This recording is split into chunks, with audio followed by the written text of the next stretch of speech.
Fala galera do Extracampo, beleza? Meu nome é Ricardo Botelho e sejam bem-vindos a mais um vídeo aqui do canal. Hoje a gente vai analisar um pouco o jogo de ontem, Colômbia e Gana. O jogo aconteceu dia 3 de julho, às 10h30 da noite, no horário de Brasília. E foi um jogo que mostrou bastante a imposição física que a seleção colombiana tem. Eu havia feito um vídeo rápido sobre como chegavam algumas seleções, como a gente já vinha postando, né? Durante o período da Copa do Mundo, até o início da Copa do Mundo, na verdade. E eu falei que uma das principais características dessa seleção colombiana era justamente a imposição física, com força, muita velocidade, e é justamente uma característica muito marcante e presente nas seleções africanas. Gana, Congo, Senegal, Costa do Marfim, todas essas seleções elas utilizam bastante dessa vantagem física que alguns jogadores têm, principalmente em cima de seleções que têm uma cadência de jogo um pouco mais lenta, né? E ontem a gente viu justamente um embate muito interessante entre duas seleções que têm propostas completamente diferentes, porém, taticamente são um pouco parecidas. A questão dessa utilização da força física e velocidade em contra-ataques. A Colômbia amassou o Gana ontem. Se não fosse o goleiro, a Colômbia ia ganhar de 4, 5-0 facilmente. Foram 8 defesas difíceis que o goleiro fez. A Colômbia teve 20 finalizações no gol, sendo que foram 8 ao alvo.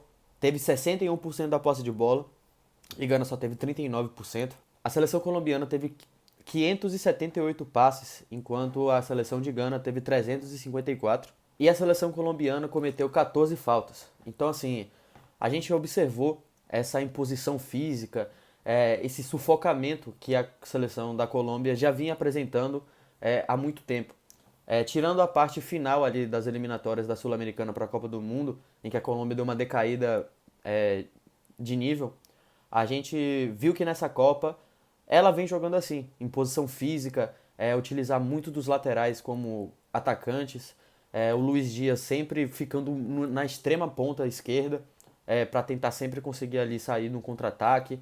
Às vezes ele recua um pouco também ali perto do meio de campo, jogando junto com o Mojica ou junto com o Munhoz, que pra mim é o melhor lateral direito dessa Copa até o momento e o melhor jogador da Colômbia também até o momento nessa Copa. E aí logo no início do primeiro tempo, John Arias marca num cruzamento, numa jogada de cruzamento.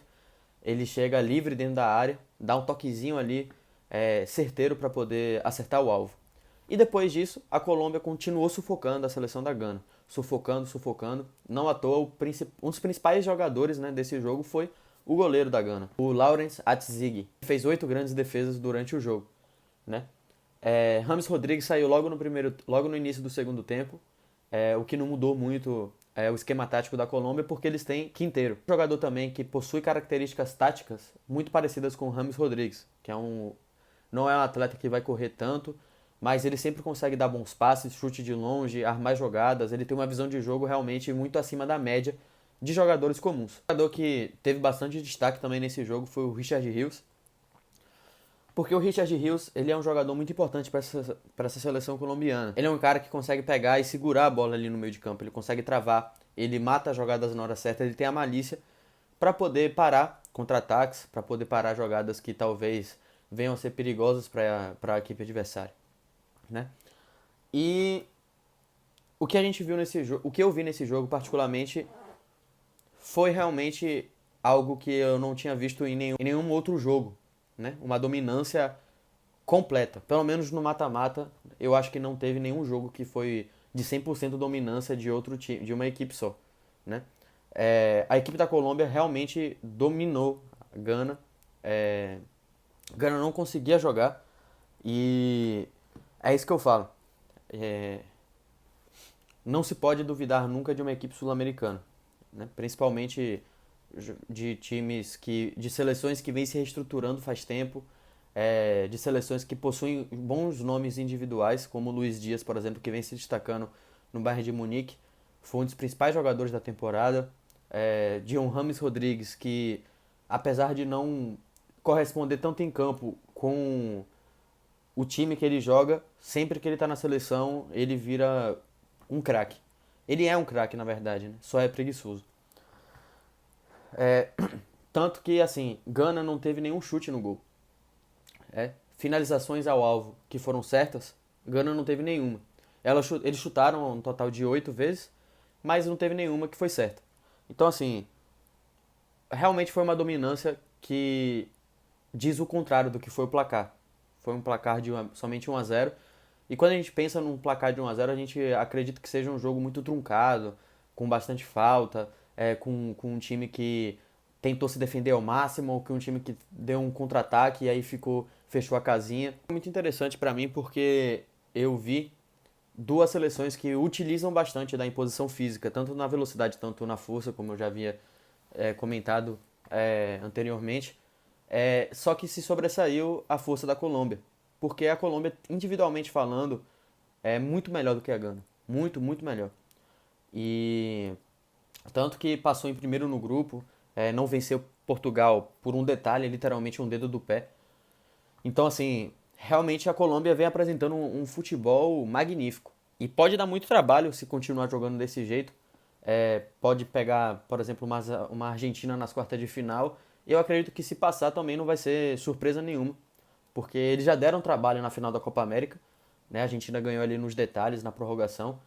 E eu acredito que a Colômbia vem apresentando realmente um futebol muito vistoso. Que você vê o time assim jogar a seleção e você quer parar para assistir, porque é o tempo todo a pressão, é sufocando o adversário, é algo realmente que é bonito de se ver, né? Eles têm uma característica assim do futebol que é moderno ao futebol moderno, né? Essa constante imposição, seja defensiva ou seja em ataque, eles povoam o meio-campo quando precisam. Realmente é um futebol muito legal de se assistir. E é uma seleção que as pessoas pouco comentavam, por conta dessa má fase que eles tiveram ali no final das eliminatórias para a Copa do Mundo. E o resumo do jogo basicamente é esse. Assim, Gana foi a seleção africana que menos deu trabalho, jogou o pior. Foi dominada, 100% dominada pela Colômbia. E basicamente é isso. Eu acho que foram duas seleções que utilizam bastante, né, dessa força. E só que a Colômbia se saiu melhor, porque tem jogadores que individualmente falando fazem a diferença, né? Não só o Luiz Dias, como eu já havia dito, mas John Arias, Richard Rios, Munhoz, que está fazendo uma Copa do Mundo assim maravilhosa e já é um destaque do Crystal Palace também, né? Foi campeão da FA Cup, da Conference League. E basicamente é isso.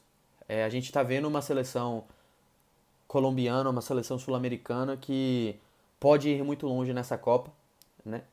É a favorita para passar nas oitavas de final. Chega muito bem para enfrentar a Suíça. Eu acredito que vai para as quartas, provavelmente vai pegar a Argentina. E se a Argentina não abrir o olho e jogar igual tá jogando, acho que a Colômbia pode fazer uma brincadeira aí com a Argentina. Mas basicamente é isso. A Colômbia mostrou muita evolução nos últimos anos, né? Porque ficou fora da última Copa. E agora vem mostrando para que veio. E é isso. Muito obrigado por terem assistido esse vídeo e até a próxima. Valeu!